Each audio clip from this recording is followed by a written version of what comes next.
Hello students, मैं हेमंत स्वामी हिंदी की online कक्षा में फिर आपके समक्ष उपस्थित हूँ। आज हम अध्ययन करेंगे सूरदास के साहित्यिक परिचय के बारे में। तो सर्वप्रथम इनका संक्षिप्त जीवन परिचय जान लेते हैं।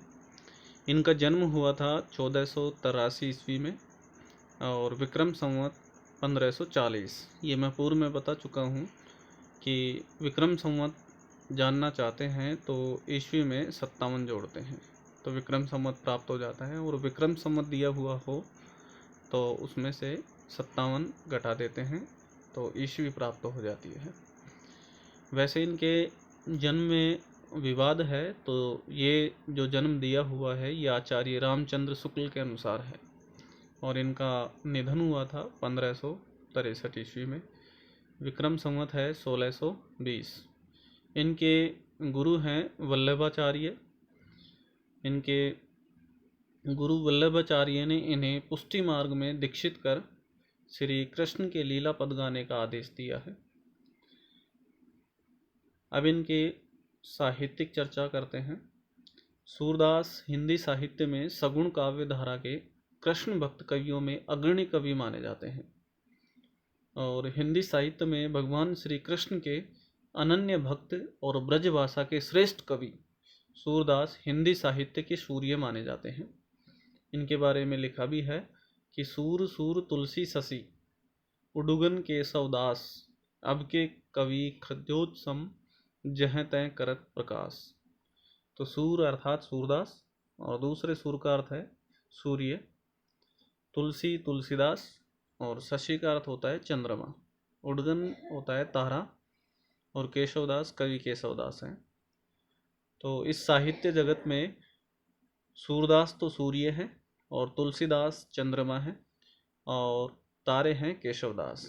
अब के कवि अर्थात वर्तमान कवि जो हैं वो खद्योत्सम हैं, अर्थात खगोल पिंड के उल्का पिंड के समान छोटे हैं, जो कहीं कहीं प्रकाश करते हैं, जबकि ब्रह्मांड रूपी इस साहित्य रूपी ब्रह्मांड में सूर्य चंद्रमा और तारे टिमटिमाते रहते हैं। जो सूर्य कहा है सूरदास को, और चंद्रमा कहा है तुलसीदास को, और तारे केशवदास को। सूरदास की कुछ काव्यगत विशेषताएं अध्ययन करते हैं। सूरदास जी वात्सल्य रस के सम्राट कवि माने जाते हैं। उन्होंने श्रृंगार और शांत रस का भी मर्म स्पर्शी वर्णन किया है, अर्थात हृदय को स्पर्श करने वाला। तो ये निपुण माने जाते हैं वात्सल्य रस में, लेकिन उसके साथ साथ श्रृंगार और शांत रस का भी वर्णन किया है। सूरदास जी ने कल्पना और प्रतिभा के सहारे श्री कृष्ण के बाल स्वरूप का अति सुंदर, सरस, सजीव और मनोवैज्ञानिक वर्णन किया है। बालकों की चपलता अर्थात चंचलता, स्पर्धा, अभिलाषा, आकांक्षा का वर्णन करने में विश्वव्यापी बाल स्वरूप का चित्रण किया है। बाल कृष्ण की एक एक चेष्टा के चित्रण में कवि ने कमाल की होशियारी एवं सूक्ष्म निरीक्षण का परिचय दिया है, जो इससे समझ सकते हैं। ये कहा है कि मैया कभई बढ़ेगी चोटी, किती बार मोही दूध पियत भई अजऊ है छोटी। कि श्री कृष्ण कहते हैं, सूरदास ने वर्णन किया है वात्सल्य रूप में। यहाँ बालकों की चपलता चंचलता का वर्णन भी हुआ है, निश्चलता, कि हे मैया मेरी चोटी कब बढ़ेगी, कितनी बार मोही दूध पियत पई, कि मैं कितनी बार दूध पी चुका हूँ, अजहूँ छोटी, कि ये अभी भी छोटी ही है। तो माता यशोदा श्री कृष्ण को, बाल रूप श्री कृष्ण को दूध पिलाने के लिए कहती है कि लल्ला दूध पियोगे तो तुम्हारी चोटी बढ़ती रहेगी। तब श्री कृष्ण कहते हैं कि मैया ये मेरी चोटी कब बढ़ेगी, मैंने कितनी बार दूध पी लिया है, लेकिन ये अभी भी छोटी ही है। तो यहाँ इनकी चपलता चंचलता और इनकी निश्चलता व्यक्त हुई है, और इसके साथ साथ ही सूरदास जी की यहाँ वात्सल्य भक्ति भी प्रकट हुई है। सूरदास कृष्ण प्रेम और माधुर्य की प्रतिमूर्ति हैं, जिसकी अभिव्यक्ति बड़ी ही स्वाभाविक और सजीव रूप में हुई है। आचार्य हजारी प्रसाद द्विवेदी ने सूरदास के कवित्व शक्ति के बारे में कहा है। सूरदास जब अपने प्रिय विषय का वर्णन शुरू करते हैं तो मानो अलंकार शास्त्र हाथ जोड़कर उनके पीछे पीछे दौड़ा करता है। उपमाओं की बाढ़ आ जाती है और रूपकों की वर्षा होने लगती है।